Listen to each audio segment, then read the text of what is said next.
Communiqué final du comité central du PPACI du 24 janvier 2026. Le comité central du Parti des peuples africains Côte d'Ivoire, PPACI, s'est réuni le samedi 24 janvier 2026 en sa première session ordinaire sur convocation et sous la présidence effective de son Excellence M. Laurent Gbagbo, président du parti, à son cabinet 6 à la Riviera à Toban, de 16h à 18h. Cette session était élargie au président des organes et des commissions du parti. L'ordre du jour a porté sur les points suivants. Information, préparatifs du congrès ordinaire, fête de la Renaissance 2026. Dans son allocution d'ouverture, le président Laurent Gbagbo a d'abord indiqué que cette session du comité central a pour objet principal de fixer la date de la tenue du premier congrès ordinaire du parti. Il a ensuite rappelé la décision arrêtée par la dernière session extraordinaire du comité central, à savoir la non-participation du parti aux élections législatives. Analysant la situation nationale au plan politique, social et économique, le président Laurent Gbagbo s'est dit profondément préoccupé et inquiet pour la Côte d'Ivoire, au regard des problèmes socio-économiques aigus, tels que la mévente du cacao, l'augmentation de la TVA sur les produits de première nécessité que l'on observe actuellement. En effet, ces faits nouveaux, mais extrêmement préoccupants, auxquels les populations ivoiriennes sont confrontées en ce début d'année 2026, viennent aggraver davantage les difficultés existentielles et quotidiennes des Ivoiriens qui ploient déjà depuis plusieurs années sous le poids combiné du chômage chronique, de la vie chère, des déguerpissements intempestifs, de la pauvreté galopante, etc. À ces tableaux déjà peu reluisants s'ajoutent les arrestations et détentions arbitraires des citoyens ivoiriens pour leurs opinions politiques et qui ont cours depuis des années et se poursuivent encore aujourd'hui après les périodes électorales. Aussi, le président Laurent Gbagbo a-t-il demandé à la direction exécutive du PPACI de veiller à ce que le parti s'approprie toutes les préoccupations sociales des populations et s'organise pour se tenir constamment à leur côté.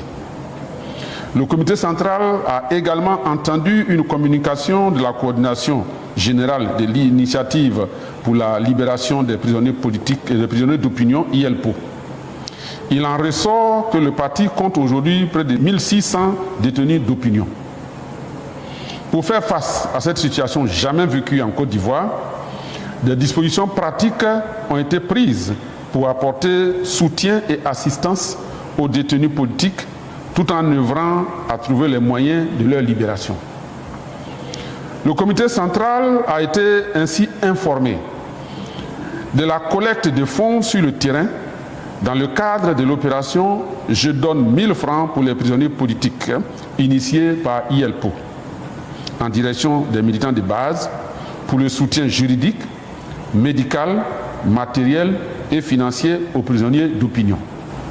Le président Laurent Gbagbo, revenant sur la situation des militants qui ont choisi d'outrepasser la décision du comité central en se présentant aux élections législatives, a tenu à rappeler que celui qui n'apprend pas dans l'opposition à se conformer aux règles établies par les statuts et règlements intérieurs de son parti ne respectera pas la Constitution et les lois de la République quand il arrivera au pouvoir.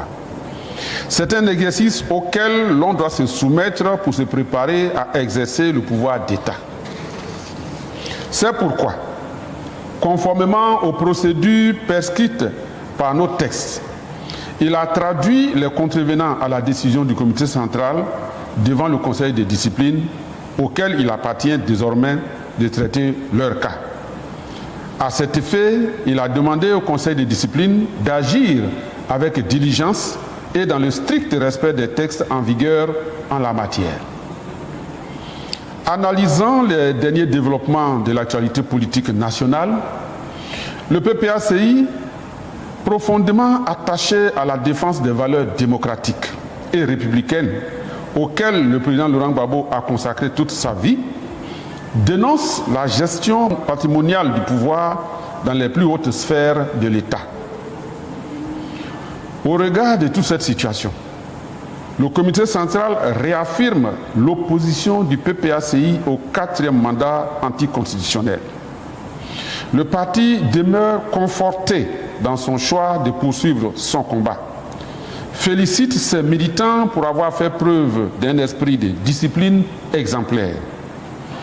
Ils ont rigoureusement observé le mot d'ordre du comité central, refusant de se faire ainsi complice d'une énième violation de la Constitution en s'abstenant de participer aux dernières élections législatives qui sont le prolongement indéniable du braquage électoral observé à l'élection présidentielle d'octobre 2025. Examinant le rapport de synthèse de la tournée nationale d'information et d'échange organisée par le parti les 20 et 21 décembre 2025, le comité central a endossé les conclusions et recommandations de la base qui s'est fermement opposée au départ du président Laurent Gbagbo de la tête du parti dans le contexte actuel. En conséquence, le comité central demande au président Laurent Gbagbo de surseoir à sa décision de se retirer et de poursuivre sa mission à la tête du PPACI. Au titre des préparatifs du premier congrès ordinaire et de la fête de la Renaissance, le comité central a entendu une communication de la direction exécutive du parti proposant, au nom du secrétariat général, les dates du vendredi 15 et samedi 16 mai pour la fête de la Renaissance et le congrès. Un large débat a été ouvert qui a permis aux membres du comité central de s'exprimer sur les différentes questions abordées par le président du parti dans son mot d'ouverture et sur les communications de la direction exécutive. À la suite de ce débat, le comité central a arrêté les décisions relatives à ces points discutés.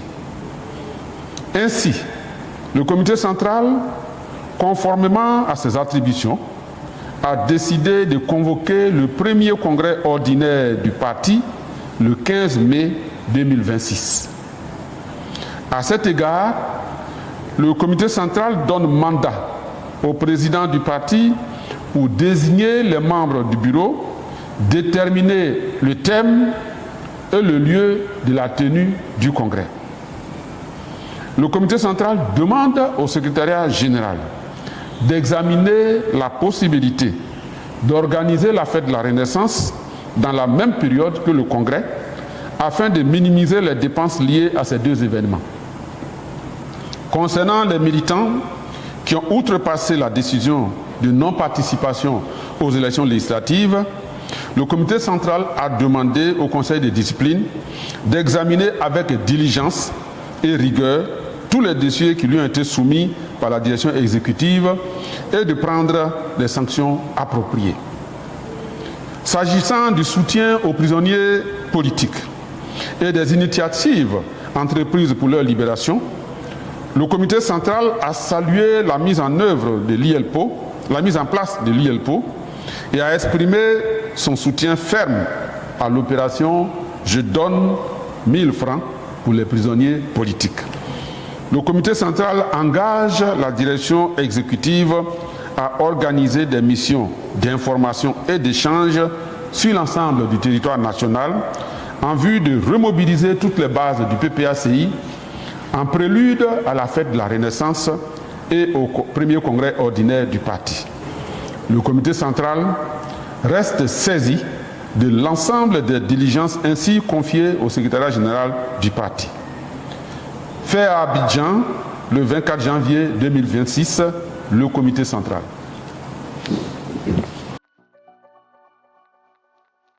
À travers cette mobilisation, Les militants du PPACI réaffirment leur attachement au leadership de Laurent Gbagbo et à la ligne politique du parti. L'appel lancé en faveur de son maintien à la tête du PPACI, combiné à l'officialisation de 2 dates majeures, la fête de la Renaissance et le Congrès, traduit une volonté claire de structuration, de rassemblement et de projection vers l'avenir. Ces échéances s'annoncent déterminantes pour l'orientation du parti et pour son positionnement sur l'échiquier politique national. Dis-moi ce que tu en penses en commentaire et abonne-toi pour ne rien manquer de l'actualité politique ivoirienne.